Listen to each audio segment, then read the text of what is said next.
Hello friends, welcome. Friends, the currency depreciation as far as rupee is concerned has become a point of debate. People are, going around discussing this issue because rupee was 83, just a few months back. Now it is closely, touching 88. So people are really concerned. And this matter is getting debated in the parliament also.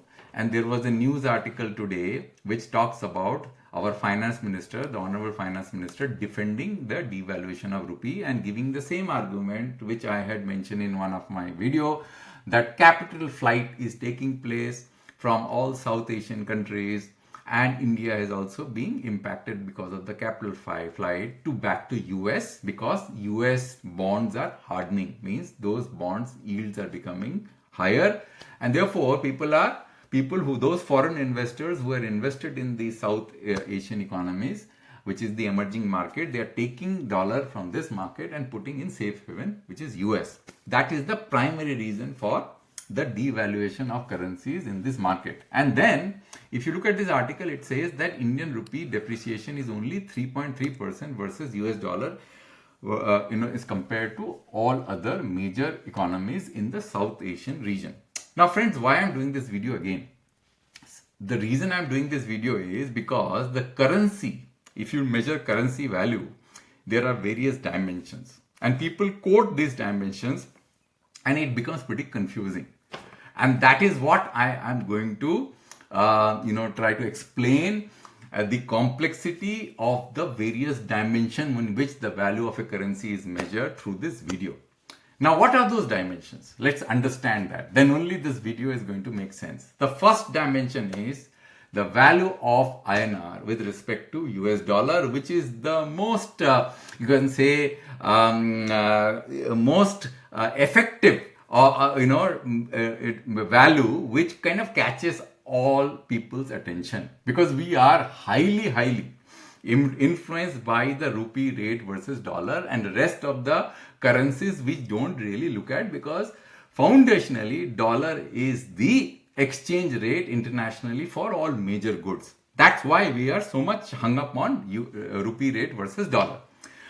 But there are other dimensions also on which we have to compare our currency, because the value of our currency decide our competitiveness internationally with respect to trade. This is very important. So this is called, so there are two other dimensions. What is called nominal effective exchange rate, another is called real effective exchange rate. So whenever you are trying to compare our currency rupee versus other international economies, we have to look at our trade competitiveness, which is important, because what is the point in having a currency when we are not competitive? Or we have to value our currency from the devaluation which is taking place from the point of view of India's inflation. So that is the real effective exchange rate, right? And then there is one more thing called dollar index, and which I'm not going to go into, because you can extrapolate dollar index almost from the nominal effective exchange rate, because the concept is almost similar in nature. So we are not going to digress our discussion with dollar index. We are going to focus on NEER and real effective exchange rate. Now friends, before we get into discussing nominal effective exchange rate and real effective exchange rate, just let's try to recollect what the situation is from the US INR rate, and whatever is being told in the marketplace, whether it resonates with data or not. Let's look at that. So this is the chart which you find in my website. So I'll just zoom out a bit to make it more clear and visible. So you will see currency rate movement of selected currency with respect to US dollar. I might have discussed this chart in one of my videos, but the reason I'm showing this chart is because I want to, just see whether the data matches or not, being whatever is being claimed here in this article, right? That is what we are going to do. So therefore, instead of using a 10 time units, I want to see from September onwards what kind of depreciation has happened as far as rupee is concerned in nominal terms. So if I put here, let's say 5, then what we will see, you will see September time scale popping up. Now September time scale popping up means what? We are going to peg all absolute currencies to a reference number called 1, because it becomes extremely difficult to measure currencies unless you peg and normalize them to a reference level, because all currencies will have different values in absolute terms, so you can't compare them. So what I've done is I pegged everything to a reference level of 1 here, and then on that reference level I am seeing how the trajectory of these currencies are changing with respect to just a minute, let me just take my pen. My pen has been lost, so let me just see. Yeah, here is. So then you will basically see that how the trajectory of these currencies are changing with respect to this nominal value, which I have pegged at 1. For example, if India's currency was 83 here, I'm just quoting a number, and it has become 84, then the ratio will become 84 by 83, which I'm capturing here, right, in this line charts for various currencies. Now here you will see that India is standing here, right? Where is India? India is 21st in the rank, means India's currency, whatever was the reference, now it has increased from the reference by 1.018 compared to US dollar, right? You understand now? So that is what. But you will find that there are so many currencies which are actually higher than India in ranking from the point of view of escalation, their nominal value with respect to US dollar, which basically means that they have depreciated much more significant compared to what India's currency has. So which is a fact, and therefore this article, whatever this article is telling us, resonates with data. That's what we wanted to show. So this is one piece of the discussion, because this is only comparing US dollar versus INR, but that is not the practical situation which we will be measuring. That's why dollar index and the other things which are being discussed are becoming so important. Now let's talk about what is NEER and what is real effective currency. Now if you go to Bank of International Settlement website, you will find that effective exchange rate data is captured on a periodic basis. Last data was released on 13th February 2025, and the next will be on 6th February 2025. I think the last release was 6th February 2025. Next will be on 13th February 2025. Sorry for that. But there is a important document here which needs to be taken into consideration. First is that the weights are for the year to 2020. This is important, right? Indexes for 2020. So when I am going to show you the dashboard, you should not get lost, because the 2020's index is being referenced as 100. And then there is a basket here. And if you go to these page Excel sheets, you will be able to see the basket. And that's what we are going to discuss here to understand what is nominal effective exchange rate and what is real effective exchange rate, before we even dive down into data to understand where India stands as regards real effective exchange rate and nominal effective exchange rate. Now, India also maintains real effective exchange rate and nominal effective exchange rate. If you go to the RBI's website, you'll get that. But I'm not looking at that data because it is India specific. I want to compare India versus other countries. That's why the BIS data becomes very important. Okay? Understood? So let's look at the Excel chart, Excel sheet, which is the metrics which I have basically told you. This is this one, the broad XLS, right? So this is what I have downloaded. So what is this data all about? Let's understand. Then only we will be able to calculate what NEER is all about. Nominal effective exchange rate, right? Let's understand the concept of NEER. Now here you will see there is a 2-dimension matrix, right? So you have plotted all the countries here. You look at here. So you will find that there are 64 economies here, which has been plotted here. Count is 64 here, right? Similarly, all the 64 economies have been plotted here, and each and every country has been named, because they even a code, because it's very difficult, otherwise it will become cluttered. So all the countries' name has been listed down here. So you go here and you can basically check the country name with the code.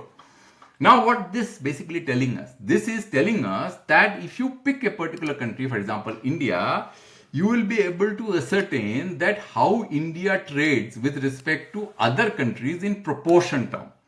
So let's say if India's total trade is 100, which is right here, then in proportion term, how much India is trading with China, right? How much India is trading with US.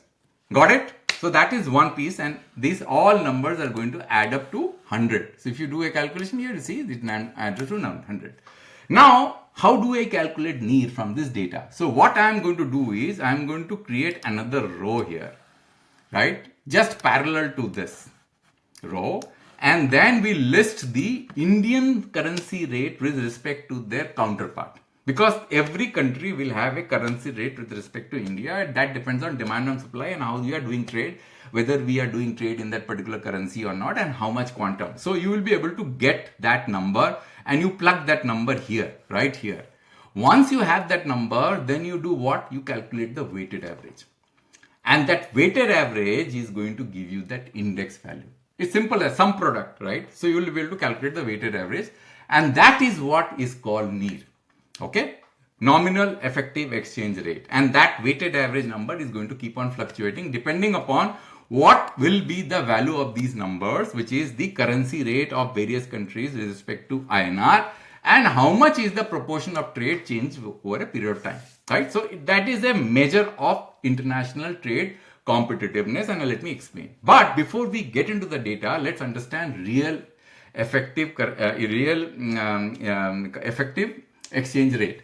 So in order to calculate real effective exchange rate, we have this formula, right? You see this formula, which is called REER.